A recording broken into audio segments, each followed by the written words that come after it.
Hello and welcome to the 2 Minute Warning. I'm your host, Perry Busby. The 2 Minute Warning is brought to you by the Westside Gazette, one of South Florida's oldest African-American owned newspapers. And joining me tonight is the publisher of the Westside Gazette, Mr. Bobby Henry. Bobby, how you doing? Man, I'm terrific and getting better. And I'm constantly reminded of that promo for the movie Jaws.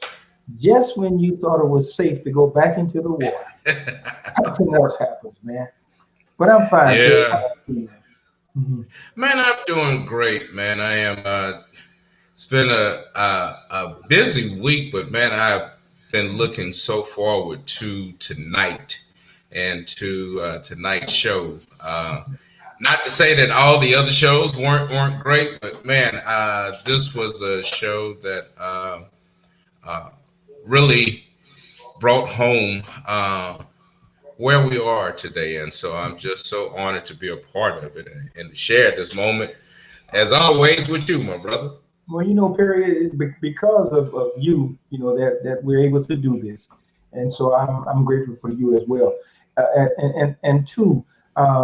Yeah, tonight's show is really one that's page turning, if you will, and again, because of you, you have opened the door of me reading outside what I normally read, and I hope we're able to convey all that the guests put into the project that they did.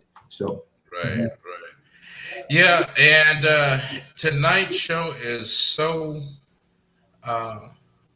timely when we consider, again, we are grappling as a nation with another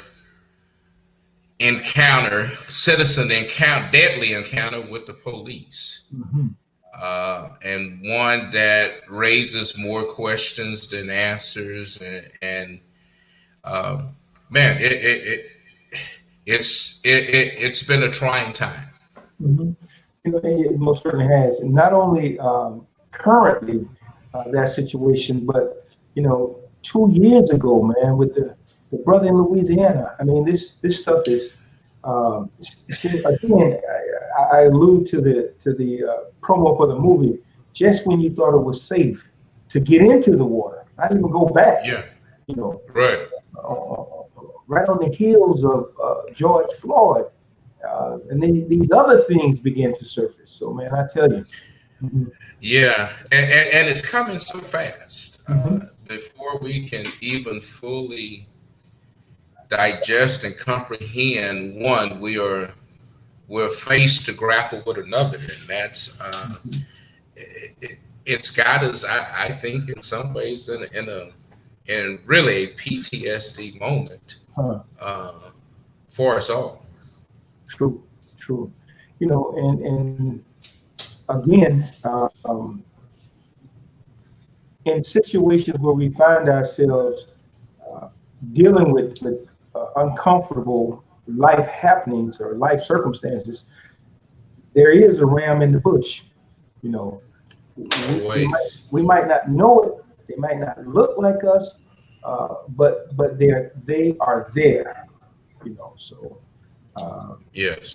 And tonight's episode, if you will touch on some of all of that. As cruel and as real as it is, there is a silver lining. So. Exactly. Yeah, it's that's one of the reasons why I love this type of genre per se. I mean, in telling a story. I mean, and to do it from a journalistic standpoint is also revealing it. So, I mean, the story tells itself, and so I've been really looking at some of this, trying to understand the people then, so I can understand the people now. Okay. People and places. You know, Yeah. because this book really re-educated or will re-educate you or expand your knowledge of Kentucky, you know, and the makeup of Kentucky, you know, and some of the Right. things that you didn't know about Kentucky, you know. Right. So, Yeah. so Helps to shed a light even on the Breonna Taylor mhm. case. I mean, one, when you put it in parallel with the case in Louisiana, one that they desperately want to get us to forget, uh, and just a miscarriage of justice in that place. And I think the Breonna Taylor case is more in line with the discussion tonight with what tonight's book also said in Kentucky. Okay, okay, Yeah, yeah. okay. But man, it's Get good on talking here. about this, and I know the Get on it. audience is saying, Get "Well, on what it. are you guys talking about? Let's Yeah, get on it." yeah. Uh, our guest tonight, I am just so honored to have him. I first became aware of Ben Montgomery, and Ben Montgomery is an investigative journalist. Spent He's currently writing with the Tampa Bay Times, but he's written for a number of newspapers in Oklahoma and Arkansas. In fact, he grew up in Oklahoma. But he's also a New York Times bestselling author. And I originally came across Ben with when his book, Grandma Gatewood's Walk, first came out in 2014. And you just keep hearing names and you come across. I came across Ben again when he wrote an article in the Tampa Bay Times about a state reform school here in Florida. Uh, and again, still not connecting the dots. It took a third time for, I guess you could say, that 2x4 really to connect across my head. And it happened when I came across a book. I was going through, just browsing through the aisles at the bookstore and came across this book called A Shot in the Moonlight. And as soon as I saw who the author was, I knew I was going to be in for a good read. And it was so good, I just had to bother Bobby. Every time I talked to Bobby about it, I Yeah, kept telling him about this yeah, book. yeah. And so I am just so honored to have him join us tonight and to come talk to us, ladies and gentlemen, Ben Montgomery. Thank you so much. Hi, Ben, how you doing? I'm so glad to be here. Yeah, I'm doing great. Thank you. Yeah, yeah. So, A Shot in the Moonlight. Uh, uh, how did that come about? This will be right up your alley. So in 2014, Michael Brown got shot in St. Louis, Missouri. And this prompted, I had just covered the trial of George Zimmerman for the Tampa Bay Times. Mhm. Zimmerman, of course, shot and killed Trayvon Martin, which created a, very justified protests and demonstrations across the country. So when I started covering, when I started thinking about the shooting death of Michael Brown, and when sort of that entered our public radar, I came into a staff meeting and I said, how does no one know how many police shoot citizens every year? This is like a very general question. Like I came into a staff meeting, I was like, how does no one know how many people are shot by police every year? And this was the, this was the problem. We ultimately base our responses upon these anecdotes. People get shot by police, but nobody can say how many people get shot by police. That was just an unknown number. And so my boss, thank goodness, my boss, Bill Duryea, said, you go find out.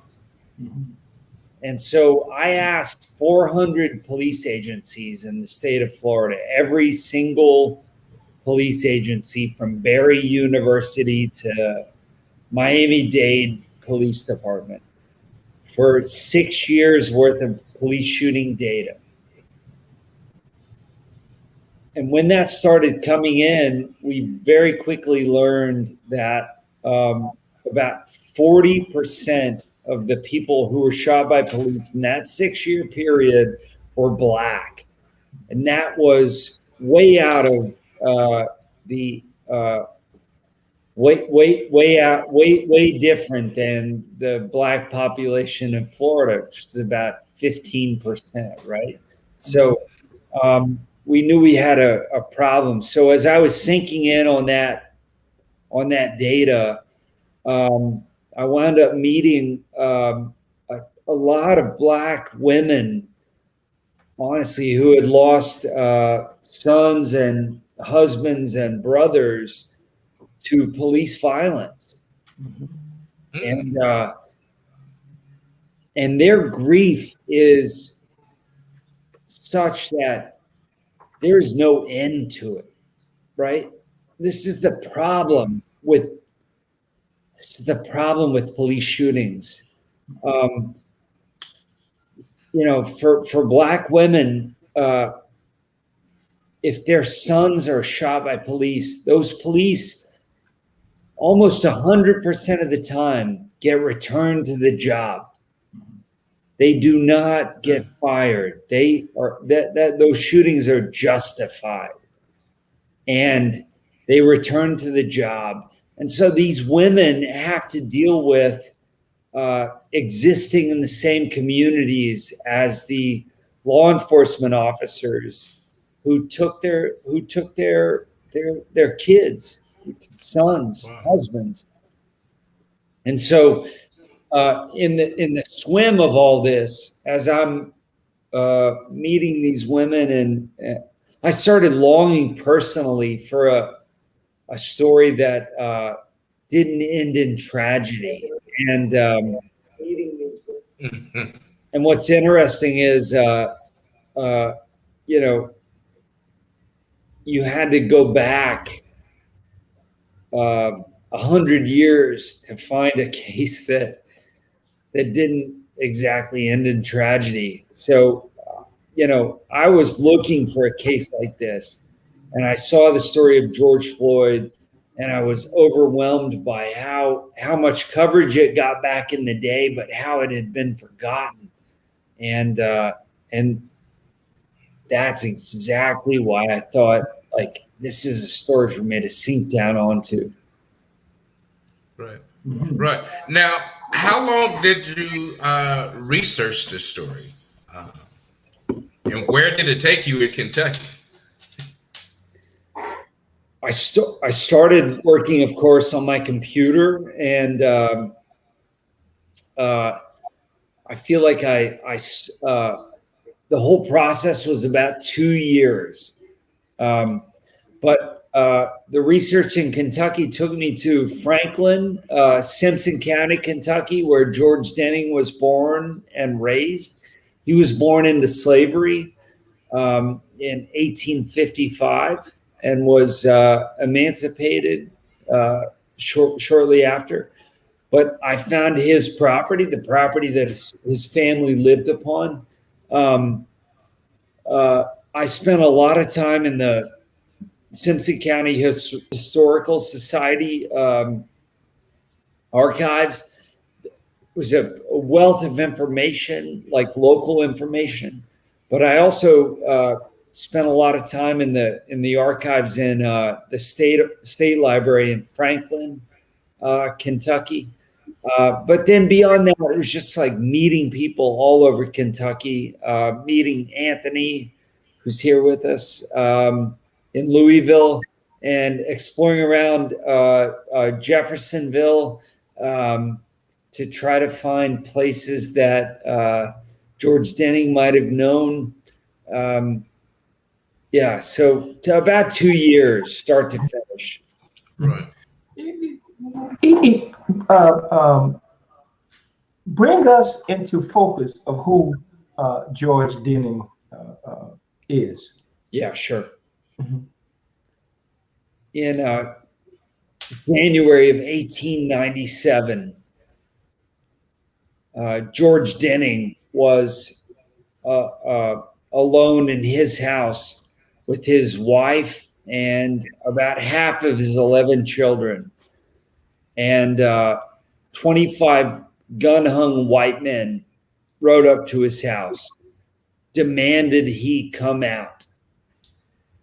This is 5 years after Ida B. Wells, by the way, the famous muckraking journalist, said the Winchester rifle deserves a place of honor in every Black home to provide for us the protection which the law refuses to provide. George Denning was in his home asleep. 25 white men rode up to his house, demanded he come out. He refused to come out. They said they were friends. They said they accused him of stealing livestock from a neighboring barn. They never made any specific charges. Denning said, "No, I'm not coming out." At some point, they started firing into his house. Denning grabbed his own rifle and started to run upstairs. As he passed a window, he took a shot in the arm, in the left arm. He made it upstairs and he threw open the shutters, and he saw below him a field of white men, all with guns. He squeezed off one shot out that window. At the same time he squeezed that shot off, a bullet hit him in the head and traveled over his skull and under his hairline and exited the back of his head.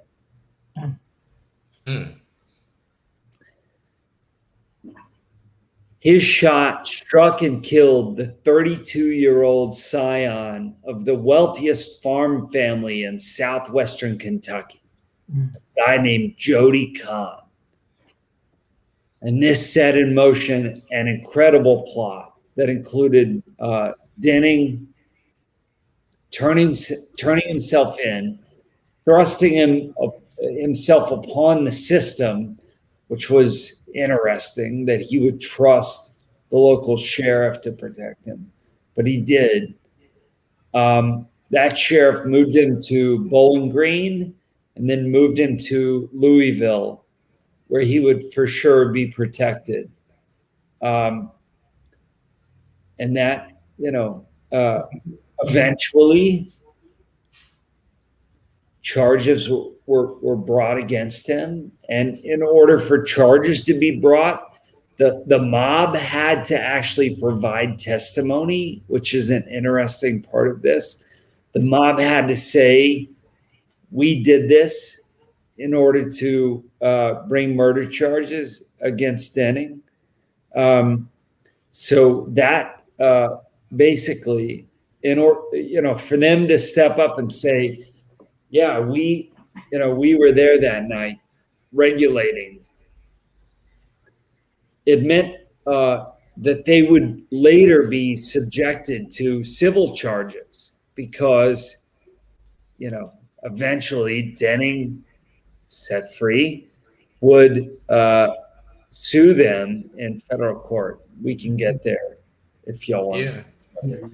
Yeah. Yeah, that's one of the things I found interesting, and just from the book, I can tell that uh, there was quite a bit of press around the uh, case at that time. Uh, and just to see, I guess, the plain spokenness of the press, you could tell The who flavor. their readers were Yeah, by the way they editorialized this story. so racist. Mm-hmm. Yeah, This, always coded, always racist. So such. Look, that period from you know, I don't.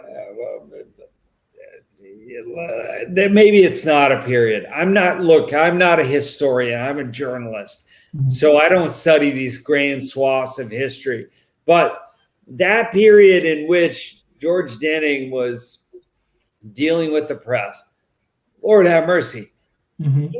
Even the non-racists, even the people who were the benefactors of George Denning, who would say, "Oh, we love this guy," they still said, even though he's a coal black Negro, Yeah. you know what I mean? Like that sort of, Mm-hmm. even though he is a Negro desperado, Mm-hmm. we still, and it brought to bear this interesting thing, which was, can you rid yourself of racism in order to support the foundational principle of democracy, which was the Castle Doctrine?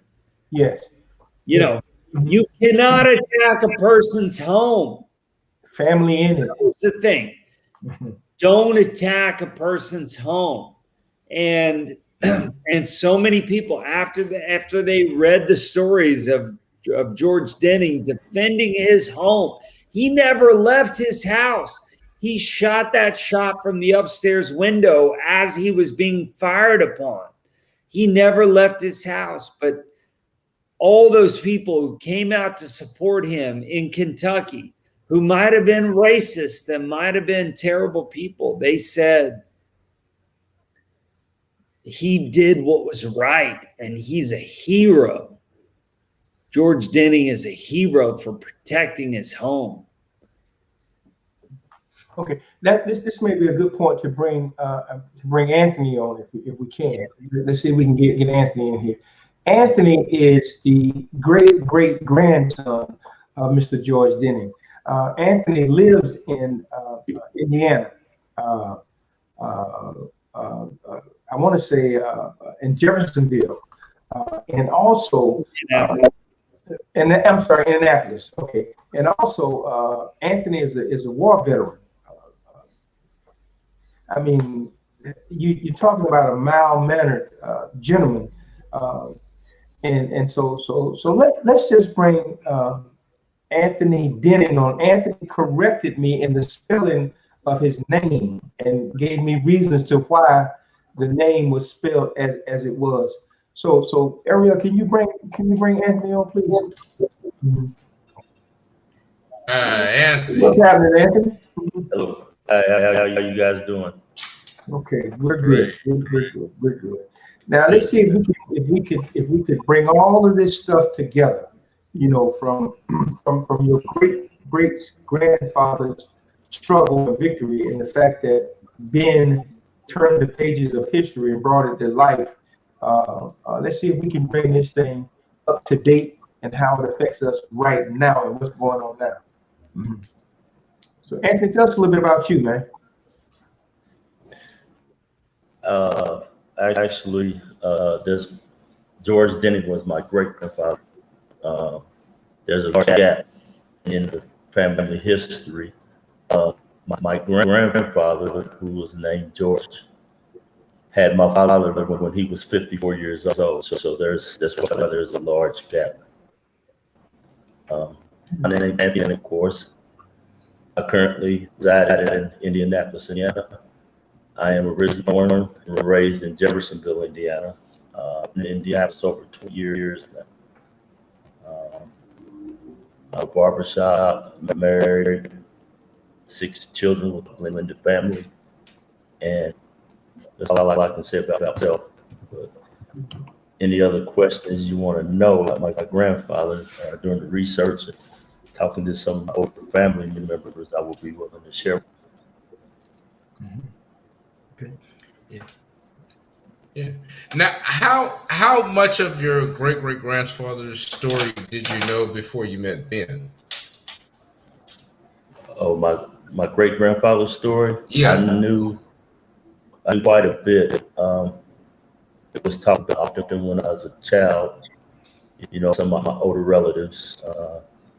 My father's first cousins, they were 20 to 30 years older than him because of the gap in age. But it was sort of a hush thing around the tables. You know, I would hear from other people in Jeffersonville about my great grandfather coming to Jeffersonville and what had happened. So for me, I was curious to learn more. And back in 1998, after my father had passed, it just drove something in me to find more about my great grandfather. So I started doing research on my own, and it was a blessing that Ben came along filling some of those gaps that I had missing. And you know, it's been a truly a blessing to, you know, meet Ben and talk to him and share my notes, his notes. Quite interesting for me. I was like, who's this? I want something about my family. You know, I'm pretending to know more about him. I do. He proved me wrong.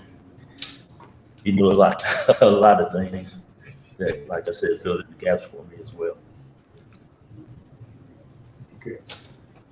Okay. Now. Yeah. Okay, Bobby, you're asking. Yeah. I was about to jump over to Ben. This whole scenario, this whole happening. Now, in order for Mr. Denning to even get to the point where he was still alive, there had to be some things happening in there, some people. Tell us a little bit about that. What did you find out about that, Ben? Those individuals. I know some characters. I don't want to tell the whole story. I want people to read your book, but there's some really colorful characters during that time. Yeah, sure.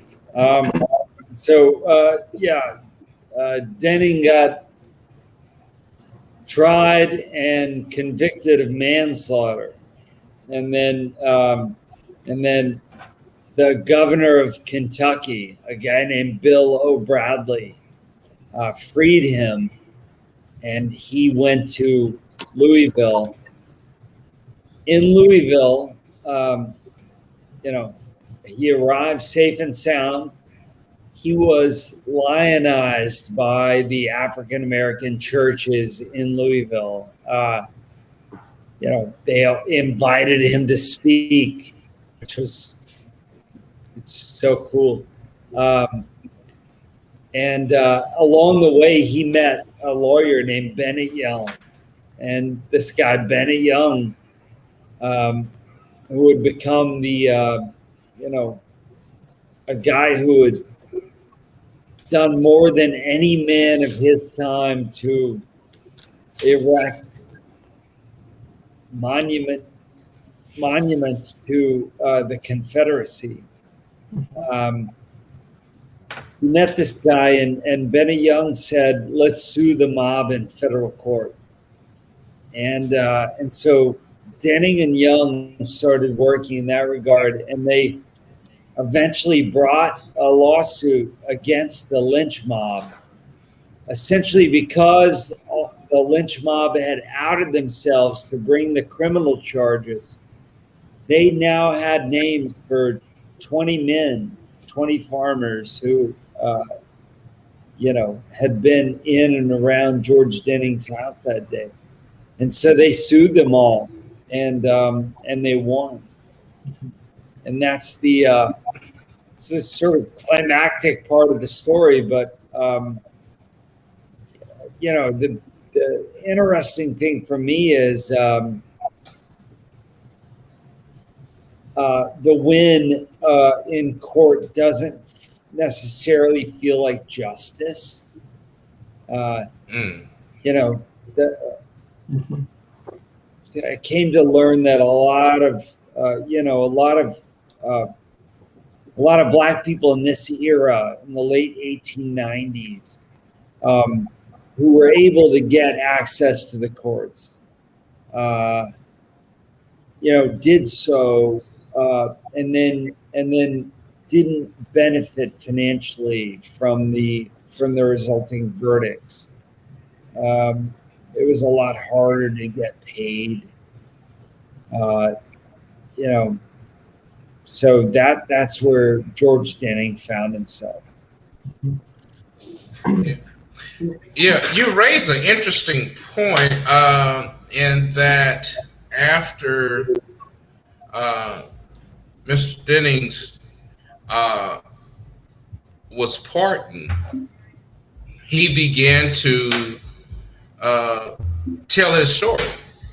And in many ways, that became a financial foundation for him. And then you see the same people who support him now turn against him because he should not get paid for his story. His story. Yeah. I mean, how does that play into, the other things that you found and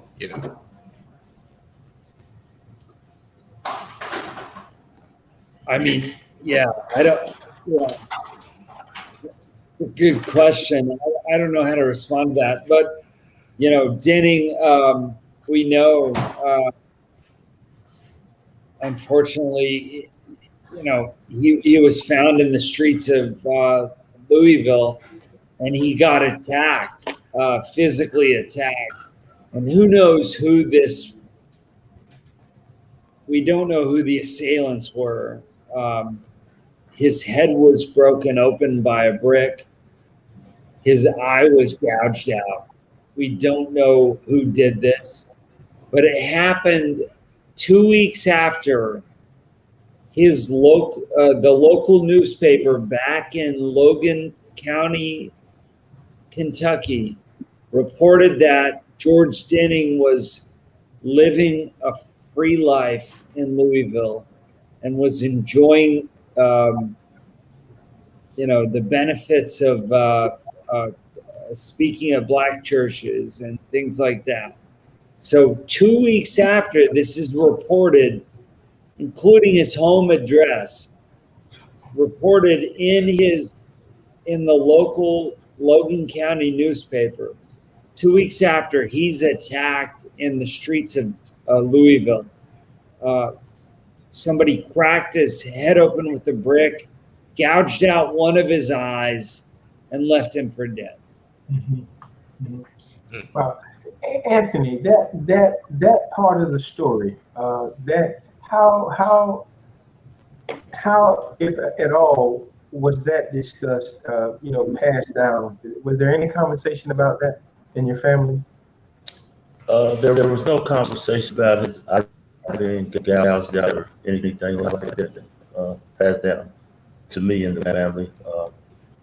That came from the research of what Ben had researched. Yes. And what was it? I know he went to Jeffersonville, right, to try to escape some of the yes harassment and racism. Obviously, that didn't happen. No, it did not. Anthony, Jeffersonville. Do you know how people treat the Denning family in Jeffersonville? I can't go back that far, but we were always looked up to as a nice family. We portraying violence or anything like that. We as a family just kept to ourselves, and we just got on with everyone. You know, that's what I've been told. That's been handed down to me. Mm-hmm. Mm-hmm. Yeah. And Molly's your great grandmother, hers family. Yes, Um, yes. uh, that were they in Kentucky, or did her family move as well Her to family, Indiana? I, I believe my great grandmother, which is Molly's mother, ended up moving to Jeffersonville. Um, Right. it was told to me from some of my older relatives that my great grandfather and his cousins kind of snuck back into Kentucky to get the rest of the family out and move them to Jeffersonville. Mm-hmm. It was even it was even told to me that my grandmother and her family escaped by way of barges or barrels in the Ohio River coming across from Kentucky to Indiana. Mm-hmm. Mm-hmm. Mm. You know, I can, in reading the book, there were some parts that some names mentioned, some places mentioned in the book. Paris, Kentucky. My mother was from Paris, Kentucky. So as I was trying to remember this idyllic place with apple trees and stuff, but the once you begin to peel that skin off that onion, man, Kentucky was one of the most racist places in this country. But on the flip side of that, that character, Bennett, he had a very storied past, man. Ben, tell us a little bit about the stuff you uncovered about old Mr. Bennett. Yeah, I mean, Benny Young is a super complicated guy. You know, on one hand, he founded an orphanage for black children. He gave black men and women the access to the courts, but also, you know, built the monuments, raised money for the monuments that we're now tearing down, the Confederate monuments all over the South. No person did more than Benny Young did to promote the myth of the lost cause, and that is, I don't think that's arguable.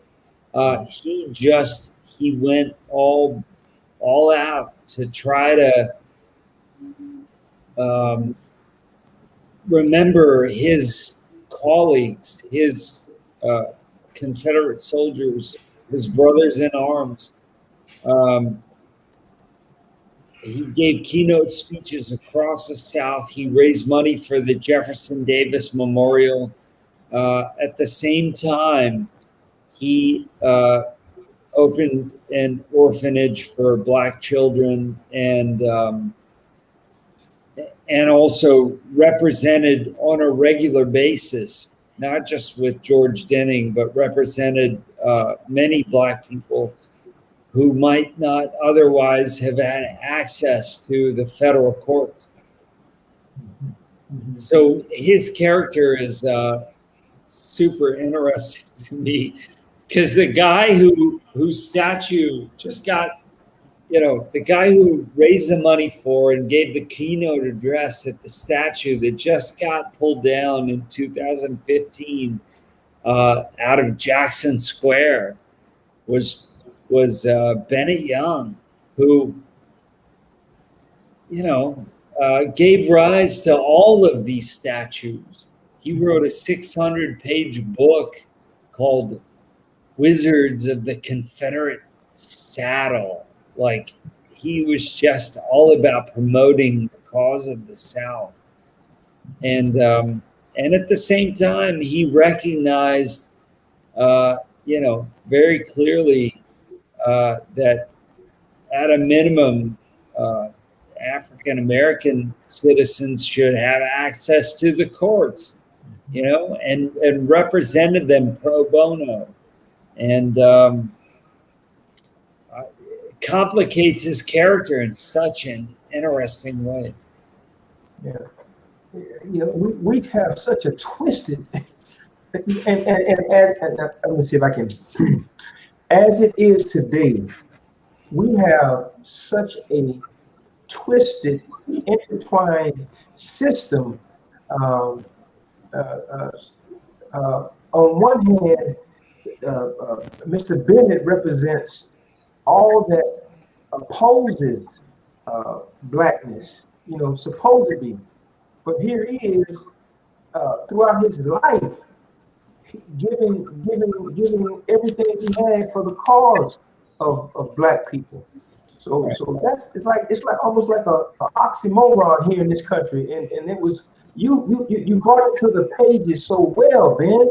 I on one side I wanted to kick his behind, you know, but on the other I wanted to praise him, you know, and then crossing the river, the Ohio River, to get to Jeffersonville.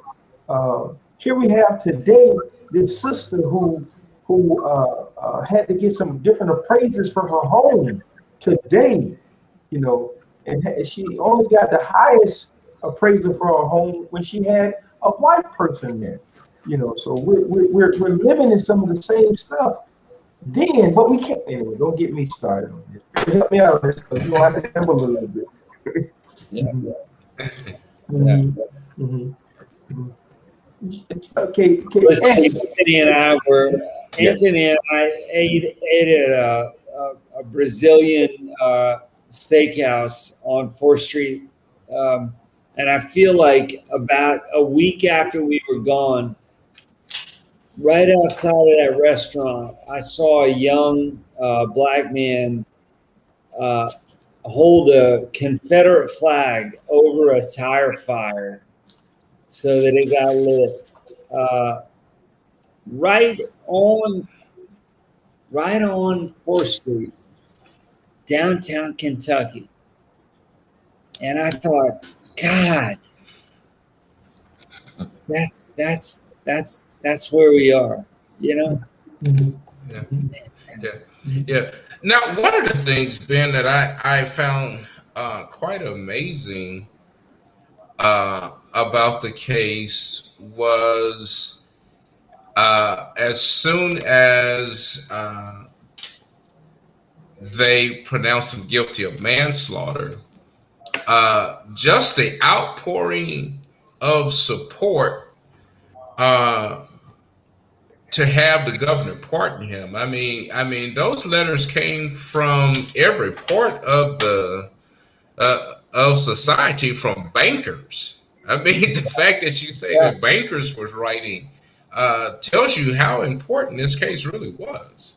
Yeah, this you know, the demands for pardon came from people of all walks of life in Kentucky. Tugboat captains, newspaper editors, teachers, lawyers, dentists, on and on. Hundreds of letters, who all these people recognized that that George Denning was protecting his home, and that is foundational to democracy, right? So they were all able to set aside whatever bias they might feel, whatever racial bias they might feel, and say, like, he was just protecting his home. And this was the what wound up getting him pardoned. But hundreds and hundreds of letters from people across Kentucky, white and black, mostly white, saying, pardon this guy, he was doing nothing wrong. Yeah. Yeah. Which leads us to the jury in this case. Now, you saying that most of the witnesses for the prosecution were related to the mob, or were in the mob of men that showed up. Yeah. What does that say about the jury? Because I mean, they understood that he wasn't guilty, but was there also that fear that we can't let him walk free, so let's give him the least that we can give him and still look good to our family and friends? I think that's exactly what it was. And I'm not, I'm not, of course, talked to any members of that jury, but I think it's exactly what it was. The fact that they found him guilty of manslaughter versus murder suggests to me that they all knew that this was a fluke. Yeah. Anthony, I'm gonna jump up a little bit. Yes. In the book, in one of the final chapters, your quote, being quoted you as saying, some of this falls down on us. Yes. Okay, can you give us a little bit on that? Well, what I said that some of this falls down on us is because I put myself in my great grandfather's shoes. I mean, here it is, a man protecting his family. I believe 11 of the, it was 14 of them, but there was 11 children. I believe 6 or 8 was home.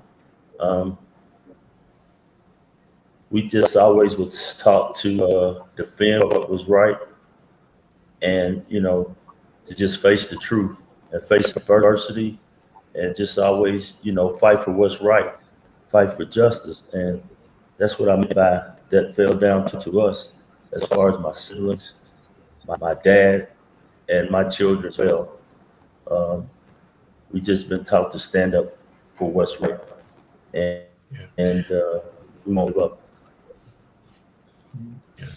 Now, was your grandfather one of the children at the home that night? Yes, he was. He was 10 years old at the time. Okay. Yes, and they were put out the next night, and the house was torched. And it was a cold winter's night, and my great grandmother and the kids were walking down the road, and very few people wanted to approach them because of what happened, but they did have some that, rations and coverings for the journey. They did not know where they were going. I believe my great grandmother ended up going over to her mother's home and staying in Tennessee.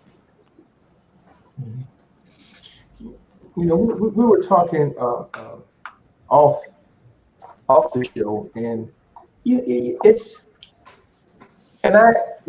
I would ask that everybody who's listening to this show read the book. There's so much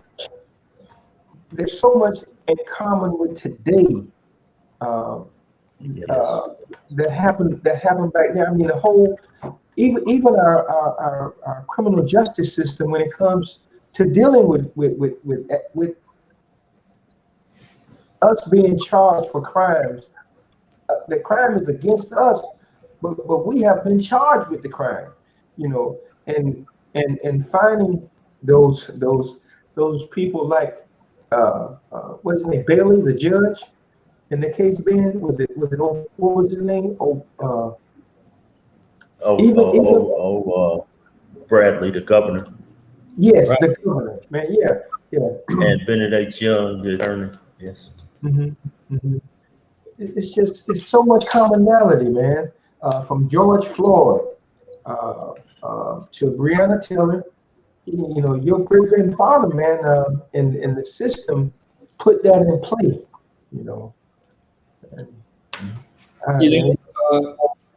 You know what's interesting to me going forward is, and Anthony, I don't know if you want to speak to this, but that land, it's so important, and they were robbed of it. Anthony's family was robbed of that land. There's no question about that. And so, we've seen a very early case out of California when a black family was by eminent domain, the family property in Orange County, California, and they're able to get that place back very recently. So, Anthony, can you talk about what your process is in terms of trying to get that property back? Are you trying to get that property back? Yes, I would like to have the property back. I mean, we were robbed of our generational wealth. Yeah, it was you 124 acres. Yeah. And although my great grandfather, I don't want to give up much of the book, but I have to say this. Although my great grandfather won the case, he still came out with nothing. Yeah. No land, very little money that he received. He came out, and our family came out with absolutely nothing. He had to start all over. And to make matters worse for me, one of the members of the mob who wrote down that night on them ended up purchasing the land because my grandfather was too scared to return back to Kentucky to pay the taxes on the land. So the land was literally bought for pennies. And it's something that, I've dealt with, and I get very emotional about it because it's just, someone else is enjoying the fruits of my grandfather's labor that he worked hard for. I mean, here's a man that couldn't read or write and made a way for his family, and everything was stripped from him. So yes, it's a very, very emotional subject for me. Yes. And we as a family, we would like to get the land back. Yeah. And the Bruce family obtaining their land. I plan to help them in every way I know how. That's just my mission. Yeah. Well, hell, it's our mission now. Yeah. Hell yeah. So Ben, let's you already started it. You guys started it. Let's see if we can push this ball on up the hill, man. Yeah. There's 230 black newspapers behind us. So we're not, so let's go with it, man. Let's go. Yeah, let's go with it. All right. Fair enough. The Bruce family gave me hope. Okay. We got a question that come across the screen. It said, what advice do we have for investigative journalism seeking to uncover the belly of the beast related to systemic racism associated with land use of legacy properties in black neighborhoods? Wow. Mr. Journalist? Yeah. Wow. Great, cool. Thank you. Lord have mercy. Look, this has happened all over the country. I would suggest you buy a book called Buried in the Bitter Waters, which does a decent job of looking at census numbers and racial violence. And it shows that when racial violence happened in a county in the United States, the black population decreased incredibly in that county. So wherever there was a racial lynching, 10 years later, the county was predominantly white. This happened all over the American South. I would also suggest you read things like The Warmth of Other Suns by Isabel Wilkerson, and Cast, her latest book. And also books like, from white authors, like the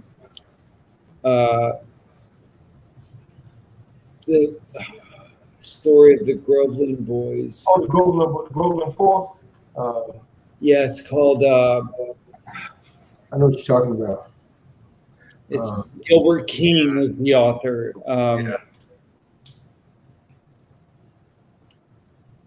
I can't think of the name. Oh, Devil in the Grove. Mm-hmm. Devil in the Grove. Mm-hmm. Anyways, there's a lot of journalism done in this regard, but the way I look at it, look, Florida was the worst of the worst. Mm. Nobody knows this, but from 1830 to 1950,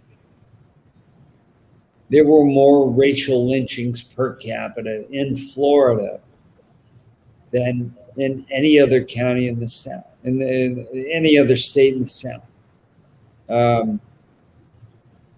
These have just been undiscovered, So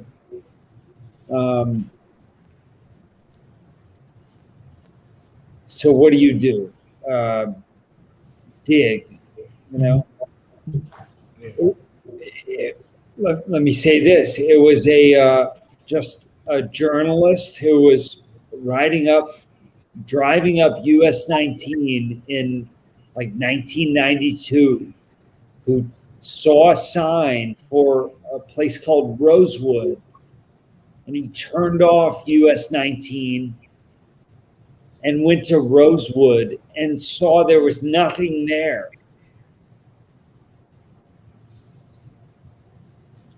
And he came back to the office and he searched for Rosewood. Why is there no Rosewood? And pretty soon he discovered that there was a mass racial lynching in Rosewood. Somewhere in the neighborhood of 20 people were killed by whites who rode through town. This never would have been brought to the surface if it wasn't for somebody who was just a reporter who was just curious and pulled off US 19 and saw no town there and came back to the office and was like, why is there a sign marker for Rosewood, but there's no town? And eventually the descendants of the Rosewood massacre got paid $100,000 each.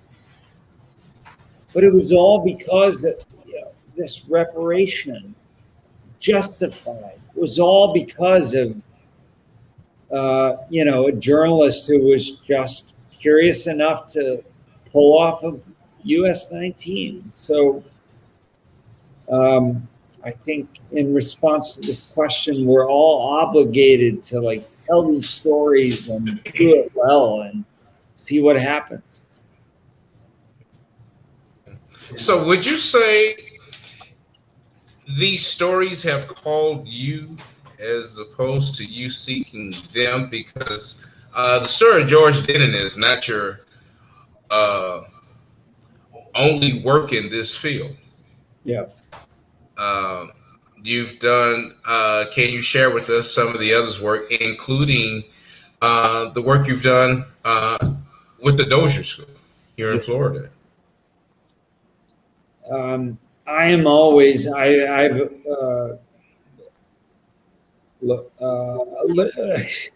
lived a sheltered life in Moore, Oklahoma. a very racially sheltered life in Moore, Oklahoma. And I moved around after that from Texas to New York and then down here. And at some point in all that, I recognized that my way of life is, not the only one.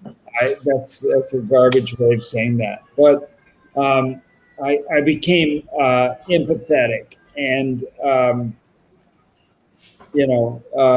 woke. It's empathetic. It's the recognition that that what we've been taught is bullshit, and that what we experience should be thought about in a different way than the old people told us. And so that's how I approach life, and that has given me a great wherewithal to just say fuck all the rest of it. Okay. And instead of focusing on the stuff that nobody needs to know about, to instead bring into focus as best I can issues that we need to talk about today. And that is the result of the Dozier School. I heard injustice. I read injustice, and I was like, I am going to stop this. And I did. I stopped. We wrote enough about the Dozier School that they stopped. After 111 years, they closed it. And it felt good. And then, what's beyond that? Police shooting. I did this massive project of police shootings. That was 400 police agencies in the state of Florida for 6 years of shooting data, so that we could finally say that 40% of people who are shot by police are Black, and that's wrong. 40% of people who were shot by police in the state of Florida are Black. That's wrong. And so all this became clear to me. I don't know. It's Ben. Richard Huntley. Does that name ring a bell? I know Richard Huntley. Yeah, he's a great friend of mine. All right, we followed up on that with the story on the Dozier School. So this is where we have to work together. You have toiled in this field for a long time now. So you got to teach people like me, grab hold of your coattails so we can come along for the ride and do some stuff too.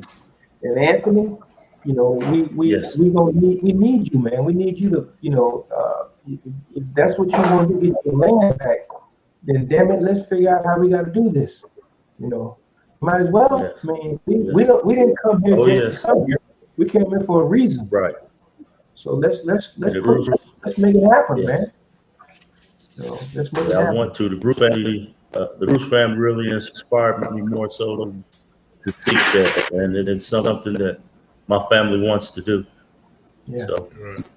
And I'll say this, just to reiterate what Anthony's saying, anybody who is interested in helping Anthony's family get that property back, holler at me or Anthony.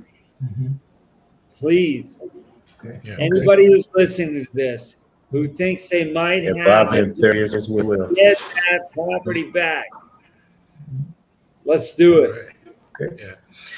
Now, Ben, in your investigation, I would be naive to believe that this was a one-time only event that these guys had participated in. Did you uncover any additional happenings in the area? not for this group of guys, and you know, that might speak to my lack of reporting on this. I don't know, but no, having read many newspapers around the time, no, I think this was a one-off sort of thing. Yeah, because there was another guy involved, which they claim was the reason why they came to George's house, but that was quickly lost in all of the cover up and co-opting. So I was just interesting. That was the one thing. What happened to the other guy, and how did this matter just resolve once George, shot back? Right. Yeah. Okay. We just had a couple of viewers to chime in. Anna Henry says she's from Kentucky and she's willing to sign a petition. So we getting some legs on this now. And again, Ms. Cool says that Black land matters. So let's get. Oh yeah, Black land matters. I love it. Yeah. Mm-hmm. Yes, it does. Okay. Well, gentlemen, our producer is the mother of 2 little girls, and it's a school night. So before she pulls the plug on us, let's wrap it up a little bit. Okay. Yeah. Did we get all of the information across the screen, how to contact you, Ben, and you, Anthony? Did we put it in the chat box? Yes. Yeah, I put my contact info in the chat box. But I would just reiterate, if there are any lawyers who are interested in trying to help the Denning family get that land back, am I right, Anthony? Oh, you're absolutely right, Ben. Mm-hmm. Mm-hmm. Okay. That would be awesome. And I'll write about it the whole time. I will publicize it. Well, we will too, man. We got to, man. We got to. Right. So, what happened to Anthony? He something happened? Oh, he's putting this. Okay, good. Yeah. Okay.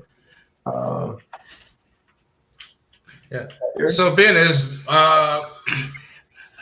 I know a writer never stops. So what else is coming down the pipe that you care to share?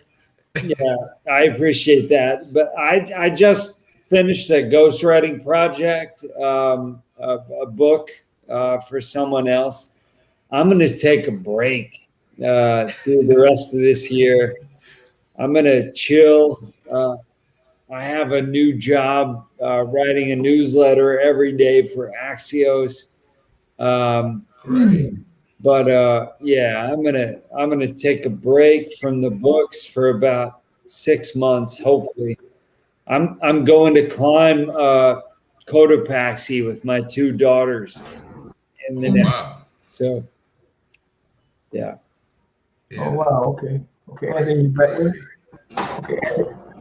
Any closing thoughts, Anthony?